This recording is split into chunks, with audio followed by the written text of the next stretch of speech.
Hello and welcome to this week's edition of Newsgram. Are you ready for a good laugh? I know I am, but I do need to warn you that today's show is a little bit racy. Here's a sample. A sex-hungry farm girl named Kay would take a new lover each day. When they said, "You're a sinner," she replied, "No, a winner. Every time I leap in the hay." That's David Ellis reading a snippet of one of his new limericks called Sexy Shorts, one of the saucier segments of his new book. First section, the longest, is on sex. Can you tell this is going to be a spicy episode of Newsgram? Hold on, spicy isn't the best word to use. The best description for this episode is the title of David's book. It's called Naughty Nonsense, Lascivious Limericks, and much more. There's alcohol, various vices, food, music, and other arts, sports, oddities, politics. So it covers quite a while. Like many authors that found themselves isolated and shut in during the pandemic, David put his creative juices to work, writing and passing the time with an ear-to-ear grin at the crazy things going on in his mind. Hey, this is fun. You see how infectious it is to do a rhyme? I know that one wasn't all that great, but I'm not an author. David's book is one of those items that you'll probably want to keep away from the kids, at least the first section. Topics in the book range from light and frivolous ones to geography, politics, and some more serious topics. It's a highly enjoyable book for adults, loaded with lots of, well, naughty nonsense and lascivious lyrics. Here's one I think we can all relate to, because it combines the elements of libido with curiosity and the COVID-19 vaccine. It's called The Old Man and the Vaccine.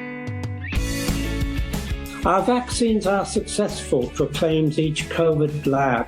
So I go and see my doctor to ask about a jab. He seeks to reassure me and put me at my ease. He says he'll answer questions about this feared disease. The first question that I ask him, are there side effects that leave a patient suffering with severe defects? I'm glad you've asked that question and got it off your chest. You really have no worries. These vaccines are the best. Now, my wife is nearly 80 and I'm 83. There's a personal question concerning her and me. Now, I hope this second question will not you perplex. Once I've had the vaccine, can she and I have sex? No worries, says the doctor. I can put your mind at rest. Your sex life will be normal. Just put it to the test. So happy with this answer to my second question, I then roll up my sleeve with no more hesitation. The news is so exciting, it fills me with delight. I'll tell my anxious partner, and we'll enjoy tonight. Though it still is hard to credit, for by my estimation, it's now been nearly 15 years since my last erection. Yeah, it's not Viagra. His book has limericks about all kinds of different areas, like he said earlier, but since we're on the subject of passion, I'm going to take you back briefly to section 1, because you need to meet Desmond. Young Desmond said, I must confess, I love to be seen in a dress. Have panties and bra, and I think I'm a star. So please, can you call me Princess? Because why not?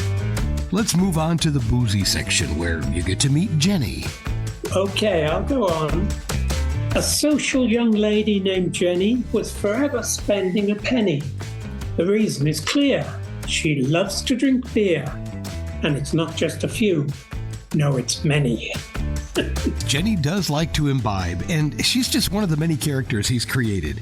There is the forger, the glutton, the cheat, the drunkard, the proud, the greedy, the slothful, the unfaithful, the exhibitionist, the sex-mad, the dominatrix, the cougar, the transsexual, the transvestite, the masochist, and many more. So if you're up for a bit of naughty fun, I think you'll enjoy the humor in this book. Now, some of it does get a bit local. David was born in the UK and then he moved to Australia, where he found inspiration to write this one. This is On Hot Weekends. On hot weekends in this sun-kissed land, we flock in droves to our fine white sand, and it's into the water for a dip. But be careful you avoid the rip. And that's not all we have to fear. White pointers might be lurking near. The jellyfish and sandflies sting, and seagulls steal the food we bring. Now if you want to take a nap, don't forget the slip, slop, slap, or you'll be burnt from head to feet and feel exhausted from the heat. A cafe then, with ocean view. You'll wait for hours in the queue.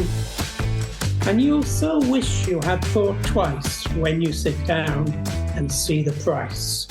So when it's hot, I do not roam, but stay in air-conditioned room with beer and telly. That's the ticket. Watching the flannel fools play cricket.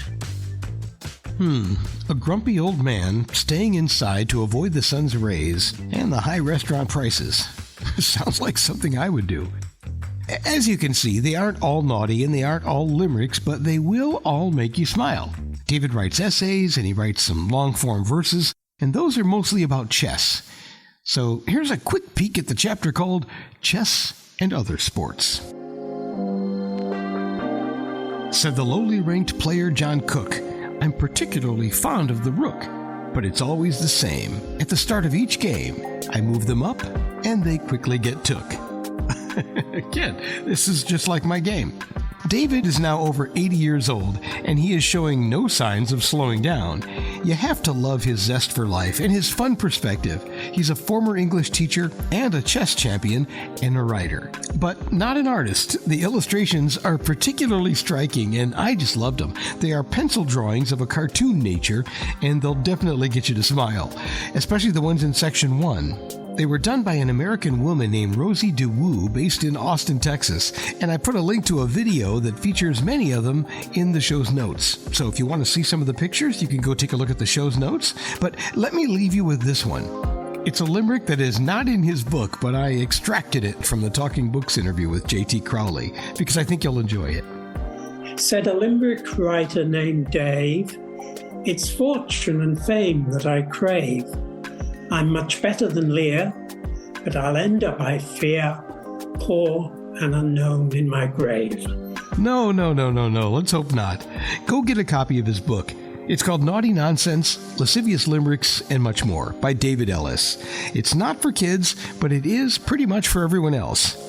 Anybody who likes humor and anybody who's not prudish. Perfect.